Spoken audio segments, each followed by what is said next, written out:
Pressure luck is a very popular mechanic to find in a game. Sometimes it can be the entire game, like in Ink and Gold. Other times it can just be part of it. But what's common to both is you have to know when to hold them and you have to know when to fold them. Have you ever wondered what games you should keep or you should lose? Find out here at Purge Reviews. Have you ever wondered what games you should sell or you should use? Find out here at Purge Reviews. Find out on our top 10 list what games you cannot miss. Don't forget to subscribe to Purge Reviews. Well, Loot and Run is a little pressure luck game from Yellow.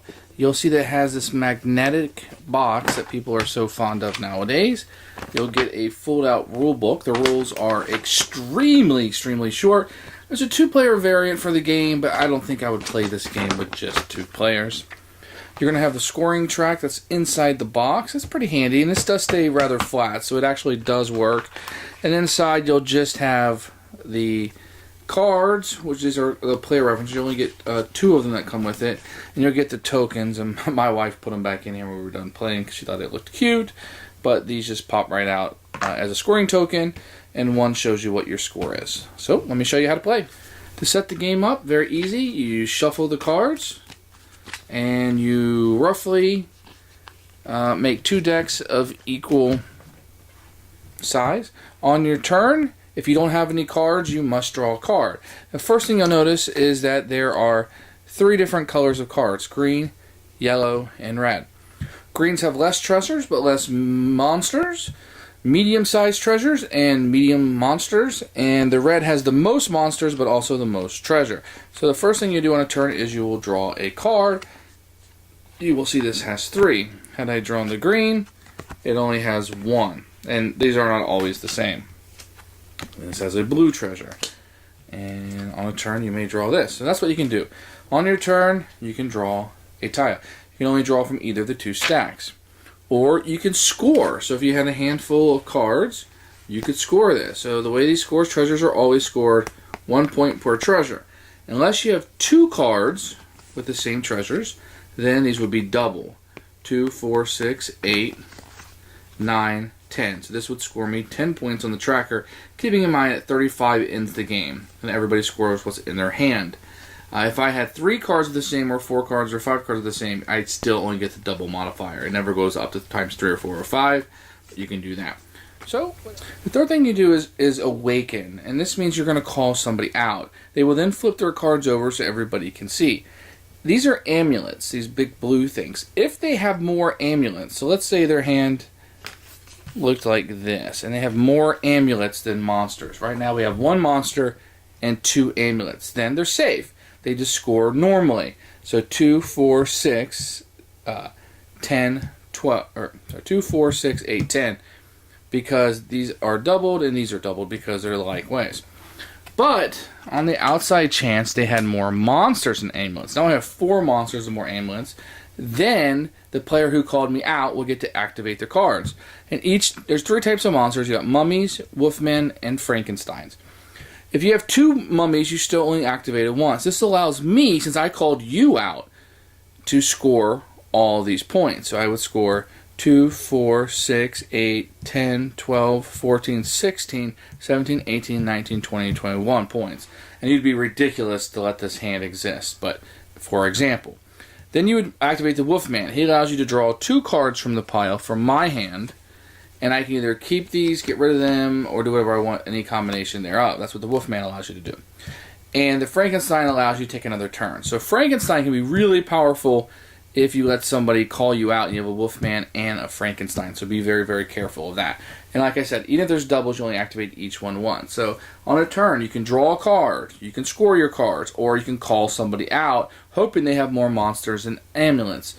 If they didn't have any amulets and didn't have any monsters, then they would just score normally. So that's the game. It's very kind of pressure luck. You're hoping people see with a lot of red cards, but they're all amulets and not any monsters. If you have a lot of green cards, people will assume you don't have monsters, but you do. So it's really fun, very light, but this is how you play Loot and Run. So that's how you play Loot and Run. Loot and Run is a fantastic little card game. Very easy to teach, very easy to play, and very quick to play. You can play this game with nearly anyone. It's very simple. On a turn, 3 actions. You can loot, draw a card. You can score your cards, or you can awaken and call somebody out, hoping they have more monsters and amulets. You have no idea other than the back of the cards. Green has less monsters, yellow has a little bit more, and red has the most. So that's the only thing that you have to go on. And a lot of times you have some red cards that don't have monsters on them, so you'll keep drawing, hoping to entice somebody that you're stupid enough to carry them. But if they know that you've done it a couple times, maybe you take a risk because you have those monsters, and they'll think that you don't because you keep drawing even the other reds, hoping they'll call you out.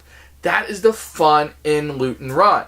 There isn't a ton of information, so there's not a huge deduction in this game, but there is some inference from the back of the colors cards. So you have that going for you. Otherwise, it's just a light little fun card game. I didn't think I'd like this game that much. I read the rules. I was like, I got ink and gold. I'm kind of happy with that. Do I really need another one of these? But let's give it a try. 6 games later, and we're still having fun. I really, really like this game. The monsters are super cute. There's only 3 of them that give kind of individual powers, only when you awaken. So it's very easy to teach. People understand the concept of draw 2 cards. People understand the concept of scoring. You're already scoring in the game. They understand the concept of taking another turn. These are very common things that you do in the game.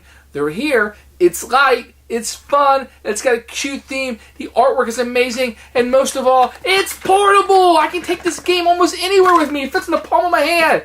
It fits in my cargo pants pockets. Fantastic. Really like this game. Now I'm going to go a little bit further. This is a game I'm highly, highly, highly going to recommend that you put into your collection.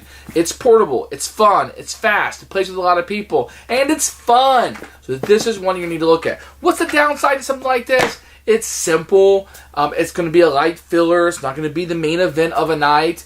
After a few plays, it might get a little repetitive. There's not a whole lot to it. There's not a lot of variants. There's not a lot of special cards you can add. There's no expansions. It is what it is, but it's fun. And I think with its right purpose in your collection, this is one you should add. Loot and Run, 2 thumbs up. Add it to your collection. This is a filler that you will really enjoy. Yes, even if you have ink and gold, go ahead and add this one because it's a little bit different. Thanks for watching the video. I really appreciate you tuning in. If you liked it, please like it and hit that little subscribe button. That really helps out the channel. Lets us know that you're getting the videos that you want.